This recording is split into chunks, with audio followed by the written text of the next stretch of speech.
What would you have done if you would have $150,000? How would you spend it? Well, people like Graham Stephan make that amount every month again on their YouTube channel. Every month! Think about it, $150,000 every month again. Well, if you're interested in how I spent my $150,000, check out this video. Okay, let's get into it.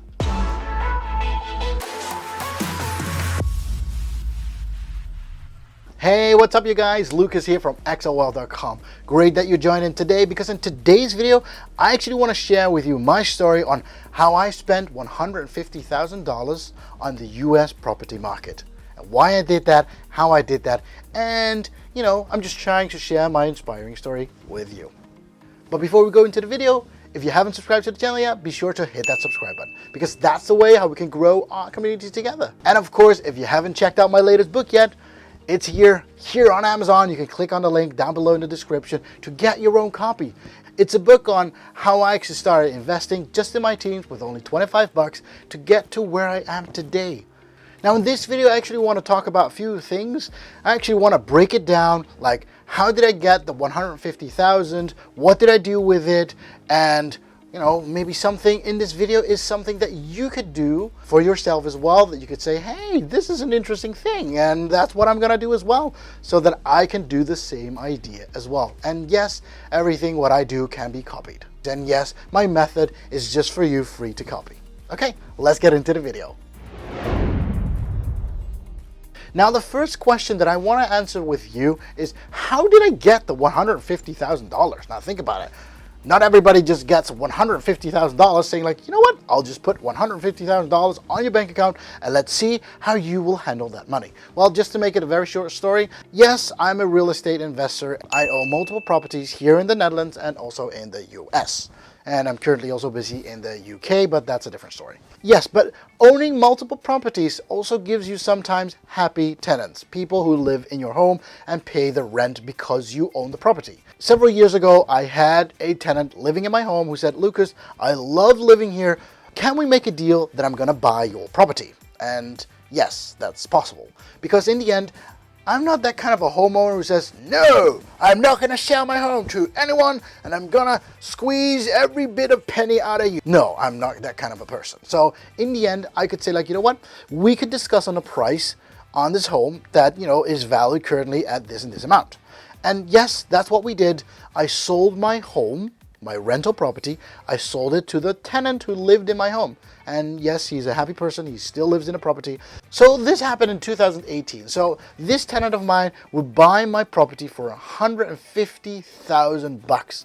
And yes, that this would also mean that I knew that in a few months' time, I would have $150,000 on my bank account. And if you've watched other videos of mine, having cash lying around, that's a horrible idea. Cash is a horrible idea because cash doesn't do anything, whereas a rental property does generate money. So yeah, so me and my wife, we were like, okay, what are we gonna do with $150,000? And that's the next question. How are we going to spend $150,000? And this is what happened next. So I came across an old investor from Canada who said like, Lukas, hey, you're an investor in real estate. I'm a real estate investor. I kind of want to do something cool for the world because, we got to be philanthropists, not only trying to make money off of people, but also help the world as well. And I said, hey, that's a great idea. How can we help the world out? Now he said, you know what? We could find properties in the US that actually are suitable for people, for families who could need them very hard, but are not able to buy them. So we actually set up a requirement list that we wanted to look for certain properties that would have certain criteria, that would meet certain criteria, so that we could buy those properties and actually sell them off to families who could actually need them, and of course make a little bit of money at the same end as well. And yes, it sounds horrible, but we'll get to that in a bit, okay? So the first criteria that you actually wanted to meet is we should be able to leverage our money. 30% down, which is our own money of course, and 70% as a mortgage from the bank. That's the first thing. So we should be able to leverage our money. The second thing is, of course, we should be able to find a home Doesn't have to be an apartment, doesn't have to be in the middle of a city, but it does have to be a home that is suitable for a family that would like to buy our homes on a longer time of period, of course. So we had to find suitable homes in a price range that we could say, you know what, I got $150,000, and my Canadian investor as well, he had kind of similar amount of money as well, and we would wanted to find homes that would fit this price range. Now I could say, like, you know what, I would want to spend $150,000 at once, or we could spend it over several properties. I didn't really have any requirements in that. I could say, like, you know what, I could own multiple properties or only one property. But then in the end, we're talking about families that need help. So yeah, having an expensive property is not going to work out. So yes, cheaper properties are a better idea. So the next criteria on this list is that these families should have good jobs. They should be able to work, but there's a reason why they cannot get a mortgage from the bank. This must be a reason. And I'll get to that reason in a bit as well. But these people should have jobs. They should have a certain income, but with their jobs or with their income, there's something wrong. And because of that, they are not able to get a mortgage from the bank to be able to buy a certain home. And that is also the next criteria as well on our list. We would want to act as a bank. So we're not in a property business only, we're also in the risk management as well. And because of risk, you can make money off that part. So yes, that is the next criteria. We act as a bank. People loan money from us to be able to buy that property. And that's the whole idea. So we are the homeowners until these families have paid off their last bill of their homes. The moment that happens, then they are the homeowners. And until then, we as a bank are the homeowners of that property. Now with those criteria, we actually started looking for homes. And in my case, I found 3 homes back in 2018.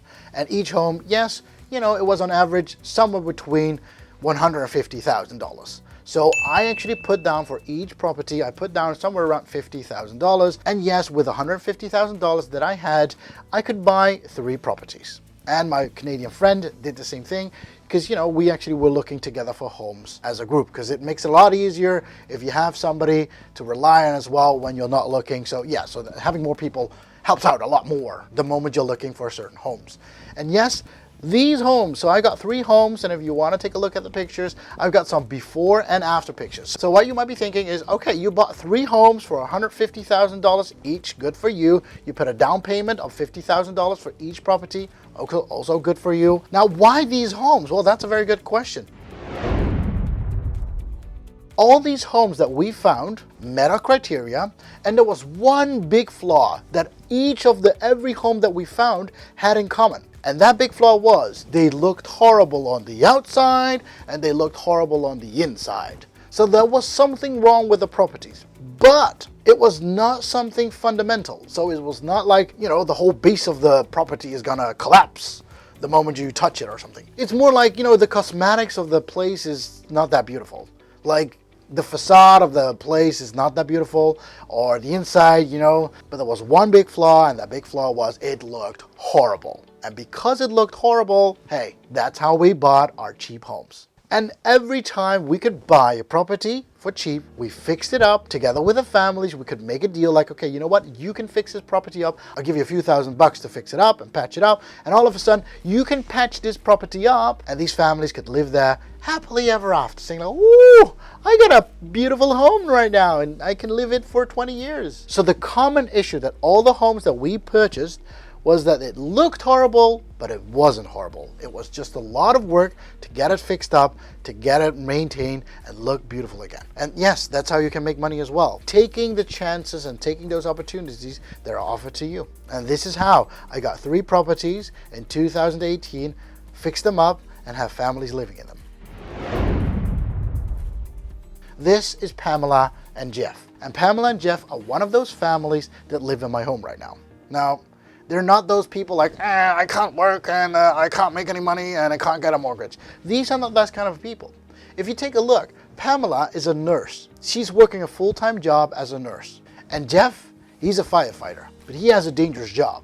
And because he has a dangerous job, banks would say, you know what? Hey, I'm sorry, but I'm not going to give you a mortgage based on all the extra facilities that you get as a firefighter. I'm actually taking a look at your base salary, and your base salary as a firefighter is not that high.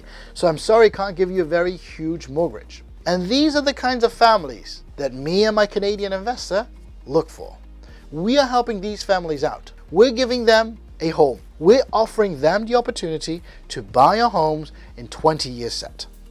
So the moment they've paid their last bill after 20 years, the home is theirs. Our job is to offer these families a home they can live in, and of course, the risk is with us because they actually purchase a home from us saying like, you know what? They're gonna pay us back in 20 years time. Not as a rental place, but as an actual purchasing price. And we're purchasing your home in 20 years time.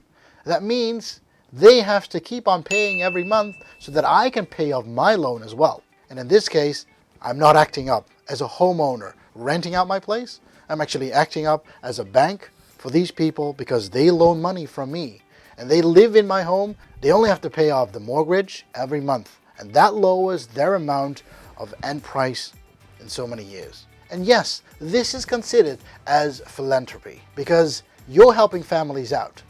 And the idea is not to make a lot of money out of them, but because there are tax benefits, because you're helping out families, governments see this as, hey, you're doing a great job. You're helping my citizens to a home. This is why I'm giving you tax benefits. And this is why investing my money in the US property market, not just by buying property and renting it out, by buying properties and selling these homes to these families over 20 years time, is seen as a philanthropy activity. And this is why I get a lot of tax cuts. And with the tax cuts, all of a sudden, that's my return on investment. I spend money to sell these homes to these families, and I'm not making a lot of money from these families, but I make my money from the tax cuts that my homes get. And this is how I make my money from these activities. And this is how you can do it as well. If you're interested, of course, be sure to reach out. I'm always free to reach out, and I can give you the tips and hints if you're interested. But of course, most likely, I don't know if you have $150,000 lying around. No, I don't know that. And if I'm still investing in the US, absolutely. So after the activity back in 2018, I continued my journey in investing in the US and still helping out families and making my money through the tax benefits. And that's how I actually help out families. Hey, if you liked the video, of course, be sure to hit that like button. And of course, if you want to see more content like this, be sure to hit that subscribe button because that's a way how we can grow our community together. And every time you want to be notified a new video comes out, be sure to click that notification bell as well because that's the way how you'll be notified like, hey, Lukas got a new video again. And that's actually what I want to say to you. And of course, if you haven't checked out my book yet, click the link down below in the description to get your own copy of my book. Okay. Thank you very much, and I'll see you on the next video. Happy investing, and bye-bye.